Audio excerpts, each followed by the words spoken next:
Friends, तो आज बात करने वाले हैं क्लोनाज़ेपाम टैबलेट के बारे में कि क्लोनाज़ेपाम टैबलेट जो है वो कहाँ यूज़ होता है, किस कंडीशन में देते हैं उसको, या फिर किस किस स्थिति में देना चाहिए या फिर किससे अवॉइड करना चाहिए, वो सारी चीज़ डिटेल में बात करने वाले हैं। तो देखिए, आइए सबसे पहले बात करते हैं। क्लोनाज़ेपाम टैबलेट जो है वो आपका बेंजोडाइज़ेपिन्स ग्रुप का मेडिसिन से बिलोंग करता है। ठीक, बेंजोडाइज़ेपिन्स का मतलब ये होता है कि मतलब जिसका नेचर सेडेटिव हो, ठीक, और वो एंटी एंजाइटी के तौर पे काम करता है, उसे बेंजोडाइज़ेपिन बोला जाता है। ठीक है फ्रेंड्स, तो क्लोनाज़ेपाम जो है वो आपका काम जो करता है ना, तो वो ब्रेन और नर्व्स को जो है वो रिलैक्स कर देता है। ठीक, नर्वस सिस्टम को रिलैक्स कर देता है, जिससे कि मतलब सेडेटिव हो जाता है, यानी कि एंजाइटी को दूर करता है और मतलब सेडेटिव के तौर पे यानी कि सुला देने वाली काम करती है। ठीक है फ्रेंड्स, तो इस ड्रग्स की अगर कॉमन बात किया जाए ना फ्रेंड्स, तो जैसे कि देखिए, कोई भी मेडिसिन के एंडिंग में यानी लास्ट में पाम या फिर लाम यूज़ होता है। जैसे कि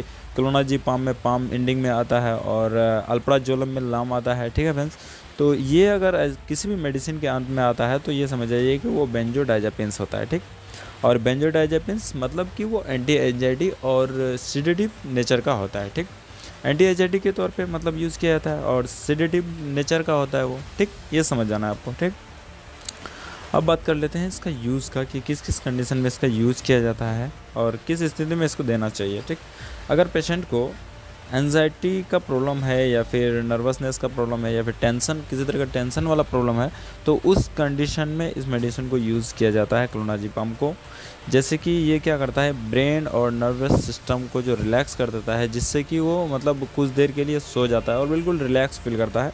तो उस कंडीशन में इसको यूज़ किया जाता है और साथ में एपिलेप्सी में भी यूज़ किया जाता है और सीज़र में भी यूज़ किया जाता है। एपिलेप्सी यानी कि मिर्गी में जो यूज़ किया जाता है, यानी इसका काम जो है ना, ये कुछ देर के लिए ही वर्क करता है। ऐसा नहीं कि मतलब यूज़ करने के बाद बहुत ज़्यादा टाइम तक ये इसका पावर रह जाता है, तो मतलब बहुत देर तक बेहोश टाइप का रह जाता है, ऐसा कोई बात नहीं है। यानी कुछ देर के लिए इसको ये रिलैक्स करके रखता है। ठीक, और सीजर जैसे कि झटका वगैरह का प्रॉब्लम होता है ना, तो उसमें भी, उस कंडीशन में भी इसको डॉक्टर प्रिस्क्रिप्शन करते हैं। ठीक, उसके बाद डिफ़िकल्टी इन स्लीपिंग यानी कि सोने में किसी को प्रॉब्लम, जैसे नींद ना आना, इंसोम्निया जैसे प्रॉब्लम, तो उस कंडीशन में भी इसको यूज़ करा जाता है। और साथ में ही अल्कोहल विड्रॉल जो होता है, यानी कि कोई अगर चाहता है कि मैं अल्कोहल छोड़ूं, तो उस कंडीशन में भी इसका यूज़ करा जाता है। कैसे कि मान लेते हैं कोई अचानक से अगर अल्कोहल छोड़ रहा है, तो छोड़ने के बाद उसको ना मतलब अजीब अजीब टाइप का ख्याल आता है, तो उस चीज़ को दूर करने के लिए ये सेडेटिव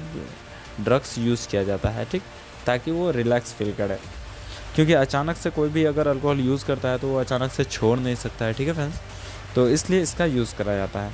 उसके बाद इसमें कुछ साइड इफ़ेक्ट हैं, तो साइड इफ़ेक्ट जैसे कि ड्राइनेस हो गया, जैसे कि सुस्ती आना, सुस्तीपन आ जाना बॉडी में, उसके बाद नोज़िया, वोमिटिंग, या फिर मूड डिप्रेशन में चले जाना। ठीक, यानी डिप्रेशन टाइप का आ जाना, या फिर मसल्स में वीकनेस होना, या फिर वर्टिगो यानी चक्कर आते रहना। तो ये कुछ साइड इफ़ेक्ट है। अगर ऐसा कोई भी साइड इफ़ेक्ट दिखता है तो डॉक्टर से जल्दी से कंसल्ट करें।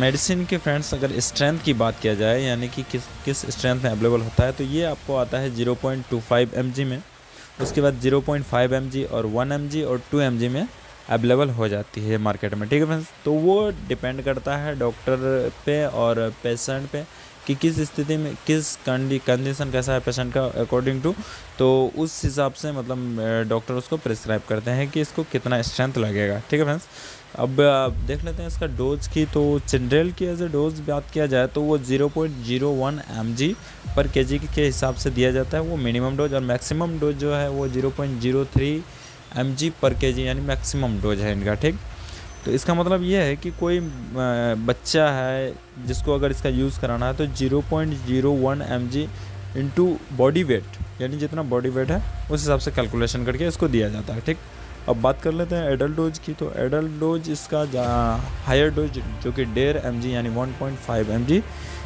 पर डे दिया जाता है। ठीक है फ्रेंड्स, उसके बाद फ्रेंड्स इसमें जो है ना कुछ नोट पॉइंट है। नोट पॉइंट का मतलब ये है कि मतलब इम्पोर्टेंट चीज़ इसमें बताया गया है, जैसे कि कुछ ऐसी मेडिसिन है जिसको इससे अवॉइड करना चाहिए या फिर साथ में नहीं देना चाहिए। जैसे कि अगर कोई अल्कोहल या फिर ओपियम ड्रग्स का यूज़ करता है तो इस मेडिसिन को यूज़ नहीं करना चाहिए साथ में। जैसे अल्कोहल या फिर ओपिएड ड्रग्स जैसे कि मॉर्फिन हो गया, कोडीन हो गया, ये चीज़ अगर लेता है और साथ में इसका भी यूज़ करता है क्लोनाज़ेपाम का। तो ये क्या होता है, दोनों का जो नेचर जो होता है वो सेडेटिव होता है, और जैसे दोनों का नेचर अगर सेडेटिव साथ में यूज़ कर लिया तो ये बॉडी पे अलग रिएक्ट करने लगता है, तो उससे फिर पेशेंट को जो है बहुत ज़्यादा खतरा हो सकता है। ठीक है फ्रेंड्स, तो यहीं तक थी आज की वीडियो फ्रेंड्स। देखिए, कोई भी मेडिसिन लेने से पहले डॉक्टर से ज़रूर कंसल्ट कर लें, क्योंकि बिना कंसल्ट किए कोई भी मेडिसिन ना लें, क्योंकि ये घातक भी हो सकता है। ठीक है फ्रेंड्स, आई होप ये वीडियो नॉलेजफुल रहा होगा।